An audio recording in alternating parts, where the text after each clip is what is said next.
Welcome to Nana classes. दोस्तों, नाना classes के YouTube channel पे आपका स्वागत है। आज बात करते हैं आरपीएससी कॉलेज लेक्चरर राजस्थान की राज व्यवस्था में शाम 9 बजे के बेहतरीन वीडियो में राज्य वित्त आयोग के गठन की चर्चा करेंगे और राज्य वित्त आयोग के गठन की विस्तृत व्याख्या।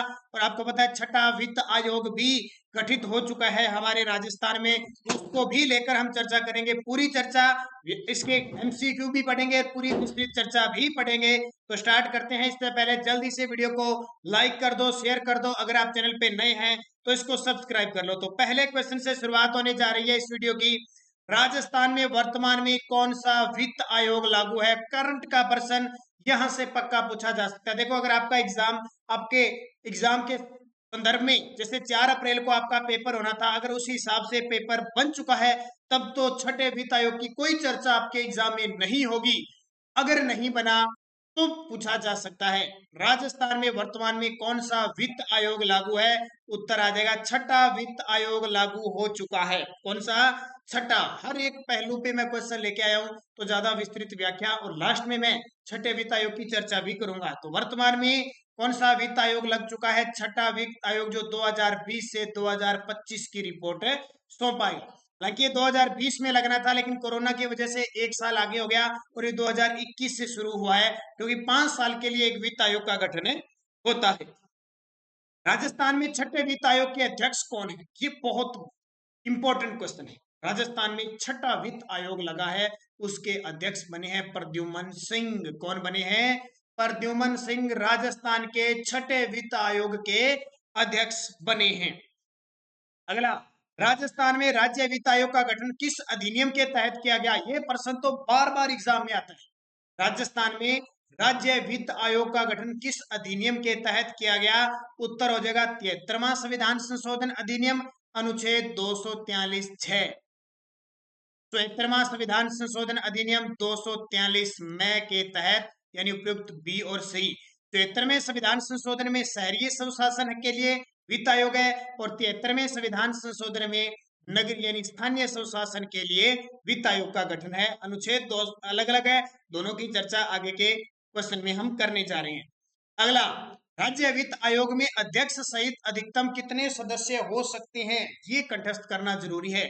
राज्य वित्त आयोग में अध्यक्ष सहित कितने सदस्य हो सकते हैं? आपके जो करंट आएगा, ये पॉलिटिकल आएगी, आपके पूरे संदर्भ में राजस्थान जीके आएगा।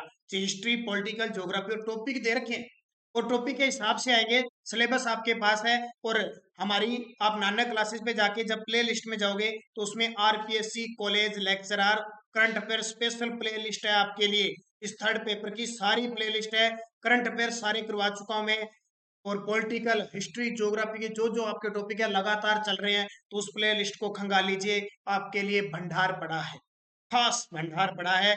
और इसके अलावा जो विद्यार्थी, अगर कॉलेज लेक्चरर के विद्यार्थियों को 2019, 2020, इसके अलावा 2021 राजस्थान बजट, राजस्थान आर्थिक समीक्षा, वन रिपोर्ट, पशु रिपोर्ट, कृषि रिपोर्ट, योजनाएं, पुरस्कार, खेल परिदृश्य, इन सब की पीडीएफ चाहिए तो आपको 100 रुपये पे करने होंगे। और मैं बता देता हूँ 8094496272 पे आप फोन पे, गूगल पे या पेटीएम करके और मुझे इस नंबर पे व्हाट्सअप करना, तुरंत आपको पीडीएफ मिल जाएगी, जो खासा आरपीएससी कॉलेज लेक्चरर को ध्यान में रखते हुए बनाई गई है। तो उत्तर क्या हो जाएगा? राज्य वित्त आयोग में अध्यक्ष सहित अधिकतम कितने सदस्य होते हैं? उत्तर आ जाएगा 5। 4 सदस्य होते हैं और एक अध्यक्ष होता है, जो अभी छठे वित्त आयोग का कौन बनेंगे? प्रद्युमन सिंह। इसका मतलब छठा वित्त आयोग लगा है तो 5 वित्त आयोग पूरे हो चुके हैं। उनके अध्यक्ष कौन कौन बनेंगे उसकी चर्चा भी मैं एक एक क्वेश्चन के साथ करने वाला हूं। अगला क्वेश्चन, राज्य वित्त आयोग का गठन कितने वर्ष के लिए होता है? ये भी बहुत इंपॉर्टेंट है। राज्य वित्त आयोग का गठन कितने वर्ष के लिए होता है? 5 वर्ष के लिए गठित होता है। कोई आपातकाल कोई स्थिति आ जाए तो इसको बढ़ाया जा सकता है। जैसे अब पिछली बार जो 5वां वित्त आयोग था 5 साल के लिए था, 2015 से 2020 था, लेकिन कोरोना की वजह से इसको बढ़ाया गया था। वैसे 5 साल होता है। 5वें वित्त आयोग की पंचांग अवधि कब से कब तक थी? यानी 5वां वित्त आयोग कब से कब तक रहने की पंचांग सही अवधि क्या थी? तो 1 अप्रैल 2015 से 31 मार्च 2020। कितना था? 1 अप्रैल 2015 से 31 मार्च 2020।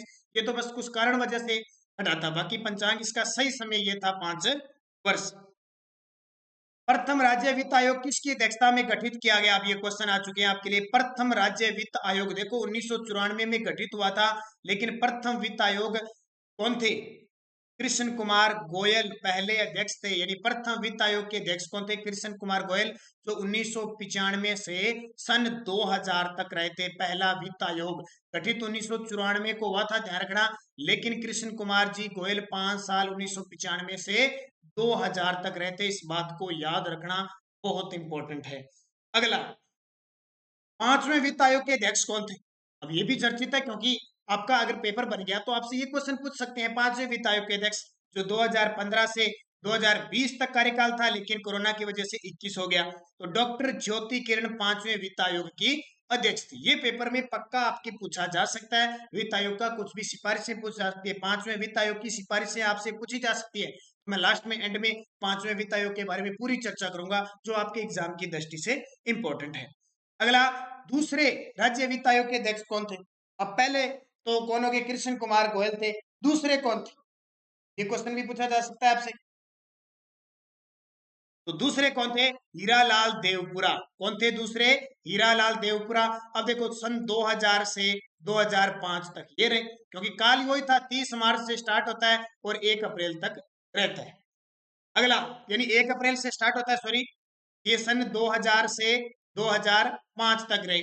तो स्टार्ट होता है 1 अप्रैल 2000 से लेकर 30 मार्च या 31 मार्च 2005 तक रहे। अब तीसरे वित्त आयोग के अध्यक्ष कौन थे? दोबारा याद करना, प्रथम कृष्ण कुमार गोयल, दूसरे हीरालाल देवपुरा, तीसरे कौन थे? तीसरे कौन थे? तो तीसरे थे, हाल ही में उनकी मृत्यु हुई है। मैं तो कहता हूं ये क्वेश्चन आपके एग्जाम में पक्का आएगा, लगा लेना स्टार इसको। माणिक चंद सुराणा की हाल ही में मृत्यु हो चुकी है। राजस्थान के वित्त मंत्री रह चुके हैं, वित्त आयोग के अध्यक्ष रह चुके हैं। कब से कब तक? 2005 से लेकर 2010 तक रहे थे माणिक चंद सुराणा, तीसरे वित्त आयोग के अध्यक्ष। हाल ही में इनकी मृत्यु हुई है। तो ये ऐसा लग रहा है कि पेपर में आ सकता है, अगर वित्त आयोग से क्वेश्चन पूछा तो इस पे सबसे ज्यादा मैं स्टार लगाता हूं। अगला, चतुर्थ वित्त आयोग के अध्यक्ष कौन थे? चतुर्थ, चौथे भी तो बने हैं। चौथे बीडी कल्ला बने 2015 से, ये कब तक? 2010 से 2015 तक। अब सारे हो गए, एक बार मैं रिवाइज करता हूं। पहले कृष्ण कुमार गोयल, दूसरे हीरालाल देवपुरा, तीसरे माणिकचंद सुराणा, चौथे बीडी कल्ला, वर्तमान में ये ऊर्जा मंत्री है हमारे राजस्थान के, और पांचवें डॉक्टर ज्योति किरण, और छठे प्रद्युम्न सिंह। अगला, राज्य वित्त आयोग का गठन करता कौन है? कर्ता कौन है? वित्त आयोग के अध्यक्ष तो हमने बढ़ा लिए, कर्ता कौन है? क्या राज्यपाल समय की इच्छा से कर देता है? राज्यपाल मुख्यमंत्री की सलाह से करता है? राज्यपाल भारतीय वित्त आयोग से परामर्श लेता है? भारतीय वित्त आयोग आपको पता ना, अनुच्छेद 280। राज्यपाल मुख्य न्यायाधीश से परामर्श लेता है? नहीं भी। राज्यपाल मुख्यमंत्री और उसकी मंत्री परिषद की सलाह से राज्य वित्त आयोग का गठन करता है। ये बात याद रखना है आपको। तो सीधा प्रश्न आ जाए, राज्य वित्त आयोग का गठन कौन करता है? राज्यपाल। इसकी सलाह से? मुख्यमंत्री की सलाह से। समय की इच्छा तो होती नहीं है, क्योंकि वो संविधानिक प्रधान है, लेकिन वह नाम मात्र की कार्यपालिका है, वो वास्तविक कौन है? मुख्यमंत्री। संविधान का कौन सा अनुच्छेद राज्यों में राज्य वित्त आयोग के गठन का प्रावधान? बेहतरीन को राज्य, आपको पता है 73वां और 74वां संविधान संशोधन है, ये संविधानिक तो हो गए, उनको वित्त भी तो देना है, पैसा तो देना है, तभी काम करेंगे ना। विकेंद्रीकरण, लोकतांत्रिक विकेंद्रीकरण कब होगा? जब उनको पैसा दिया जाएगा। तो वित्त आयोग का गठन का प्रावधान किस अनुच्छेद में है? तो उपयुक्त 1 व 2 दोनों ही। अनुच्छेद 243 जय में भी है, अनुच्छेद 243 मैं में भी है। अब जय मैं की कहानी याद रखना, जय और मैं की कहानी। जय इंग्लिश में कितने पर आता है, मैं इंग्लिश में कितने पे आता है? ये क्वेश्चन भी पूछे जा सकते हैं, अंकों के, इंग्लिश के, हिंदी के, तीनों कोई भी पूछा जा सकता है। अगला, राज्य वित्त आयोग के गठन का उद्देश्य क्या है? देखो, पंचायती राज संस्थाओं की वित्तीय स्थिति सुधार करने और उन्हें पर्याप्त वित्तीय संसाधन उपलब्ध करवाने हेतु आधार प्रदान करना। बिल्कुल बात सही है। आपको पता है सरपंच है, पंचायत समिति प्रधान है, कोई भी है, कहां से पैसा आता है? उनको सड़कें बनाते हैं, नालियां बनवाते हैं, गांव का विकास करते हैं, इस वित्त आयोग से ही पैसा आता है, उससे करते हैं। दूसरा शहरी है, ये तो है 73वां संविधान संशोधन 1992 के तहत, और ये 74वां संविधान संशोधन शहरी स्थानीय निकायों की वित्तीय स्थिति सुधार करने और उन्हें पर्याप्त वित्तीय साधन उपलब्ध करवाने हेतु आधार सुनिश्चित करने के लिए। इसका मतलब दोनों ही सही है, उपयुक्त ए व बी दोनों हो जाएगी। अगला, राज्य वित्त आयोग की सिफारिशों को राज्यपाल भविष्य के संदर्भ हेतु रिकॉर्ड में रख लेता है, तुरंत पूर्ण रूप से लागू कर देता है, राज्य विधानमंडल के समक्ष प्रस्तुत करता है, या उपयुक्त। बहुत ही इंपॉर्टेंट क्वेश्चन है। राज्य वित्त आयोग का गठन राज्यपाल मंत्रिपरिषद की सिफारिश पे करता है। अब वो सिफारिशें आ गई राज्य वित्त आयोग की, वो राज्यपाल क्या करेगा, तो राज्य विधानमंडल के समक्ष प्रस्तुत करेगा। ध्यान रखना, राज्य विधानमंडल के समक्ष प्रस्तुत करता है, ये याद रखना। अगला, संविधान के अधिनियम की किस धारा के तहत राज्य में वित्त आयोग का गठन किया गया है। संविधान के अधिनियम की किस धारा, अब अनुच्छेद न पूछ के अगर धारा पूछ ले, किस धारा के तहत राज्य में राज्य वित्त आयोग का गठन किया गया है, धारा 118, सीधा सीधा एग्जाम में पूछा जा सकता। अगला, राज्य में प्रथम वित्त आयोग का गठन कब किया गया। राज्य में प्रथम वित्त आयोग का गठन कब किया गया। देखो, वित्त आयोग की शुरुआत तो 1995 में प्रथम अध्यक्ष बनते हैं कृष्ण कुमार गोयल, लेकिन 24 अप्रैल 1994 को राज्य में प्रथम वित्त आयोग का गठन होता है। आपको पता है राजस्थान में 23 अप्रैल 1994 से ये पंचायती राज का सिस्टम है वो लागू होता है। जिसे देश में 24 अप्रैल 1993 को लागू होता है ना, अभी 24 अप्रैल को राष्ट्रीय पंचायती राज दिवस बनाया था, तो हमारे राजस्थान में 23 अप्रैल 1994 को यह संशोधित अधिनियम लागू हुआ था और 24 अप्रैल 1994 को वित्त आयोग का गठन हो गया। संविधान के अनुच्छेद 243 जय और शहरी के लिए 243 में। और फिर आपको बताया कि कब से 1 अप्रैल 1995 से प्रथम वित्त आयोग का गठन हो गया, ये याद रखना। अगला, 73वें संविधान संशोधन अधिनियम 1992 के तहत पंचायती राज संस्थाओं के लिए वित्त आयोग का गठन किस अनुच्छेद में किया। अब मैंने अलग से क्वेश्चन दे दिया आपको, पंचायती राज संस्थाओं के लिए वित्त आयोग का गठन तो 243 जय के तहत, पंचायती राज के लिए 243 जय है, और शहरी के लिए, शहरी निकायों की वित्तीय स्थिति संसाधन के लिए 243 मैं है। इन दोनों में कंफ्यूज मत होना, मैं और उधर जय। राज्य वित्त आयोग अपनी अनुशंसा रिपोर्ट किसको प्रस्तुत करता है। 3 प्रश्न आ गए। राज्य वित्त आयोग का गठन कौन करता है, राज्यपाल। फिर राज्यपाल को रिपोर्ट सौंप दी जाती है, तो ये क्वेश्चन आ गया कि वो किसको रिपोर्ट सौंपते हैं, तो किसको सौंपते हैं, राज्यपाल को रिपोर्ट सौंपते हैं। फिर राज्यपाल विधानमंडल में प्रस्तुत करता है। तो तीनों क्वेश्चन आपके लिए इंपॉर्टेंट। अच्छा, राज्य वित्त आयोग के को हटा कौन सकता है, के अध्यक्ष को हटा कौन सकता है, वो भी राज्यपाल हटा सकता है, ये याद रखना। अगला, संविधान के कौन से भाग में राज्य वित्त आयोग के गठन का प्रावधान है। भाग पूछे, 22 भाग है ना, कौन से भाग में, तो ये 73वां और 74वें संविधान संशोधन के तहत भाग कौन सा बना, भाग नंबर 9, और भाग नंबर 9 क्या है, इसमें वित्त आयोग के गठन का प्रावधान है। अगला देखिए, बड़ा प्रश्न है, निम्न में से कौन सा कथन सत्य है। 73वें संविधान संशोधन 1992 के प्रारंभ होने के 1 वर्ष के भीतर राज्यपाल द्वारा राज्य वित्त आयोग का गठन किया जाएगा। बिल्कुल बात सही है। अभी मैंने आपको बताया कि 1993 में लागू हो गया, और हमारे देश में 1994 में लागू हुआ, और 1 वर्ष के भीतर ही राज्यपाल द्वारा राज्य वित्त आयोग का गठन किया था ना, ये सही है। राज्य विधानमंडल विधि द्वारा राज्य वित्त आयोग की संरचना, सदस्यों की योग्यता और चयन की प्रक्रिया निर्धारण करेगी। बिल्कुल बात सही, विधानमंडल करेगी, ये भी सही है। राज्य वित्त आयोग पंचायतों की वित्तीय स्थिति की समीक्षा करता है। बिल्कुल बात सही है। तो तीनों ही बातें एकदम क्लियर है, तो उपयुक्त 1 और 2 3 तीनों सही हो जाएगी। अगला, अब देखो इंपॉर्टेंट फैक्ट में कुछ बातें कर लेता हूं मैं। पंचम राज्य वित्त आयोग, क्योंकि यहां से आपके क्वेश्चन आने के पूरे चांस है।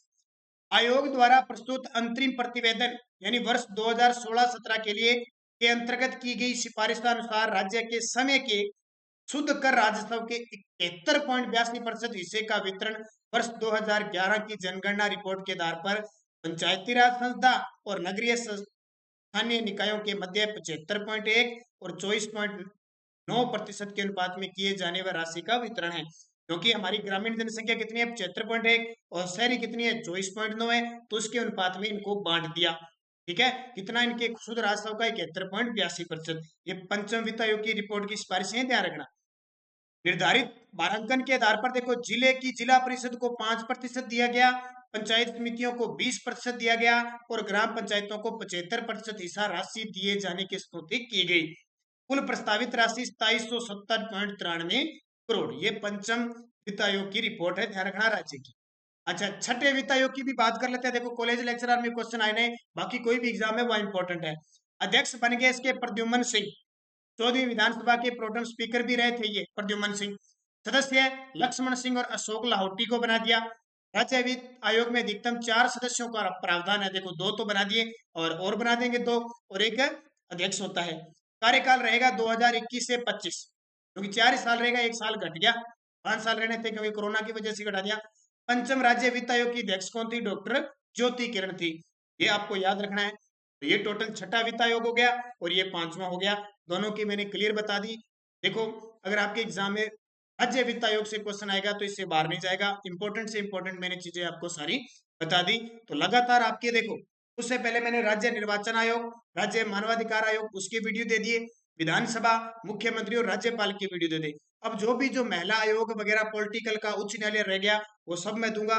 बस आप बुद्धिजीवी हो सारे इस कॉलेज लेक्चरर के विद्यार्थी, क्योंकि लास्ट स्टेज में मानता हूँ जो तैयारी कर रहे हैं, और उन्हें बताने की जरूरत नहीं है कि वीडियो लाइक करना है, शेयर अपने आप, और आपके जितने भी स्टूडेंट हैं उनमें ज्यादा से ज्यादा वीडियो को लाइक करवाएं, शेयर करें और चैनल को सब्सक्राइब करें। धन्यवाद। जय हिंद, जय भारत।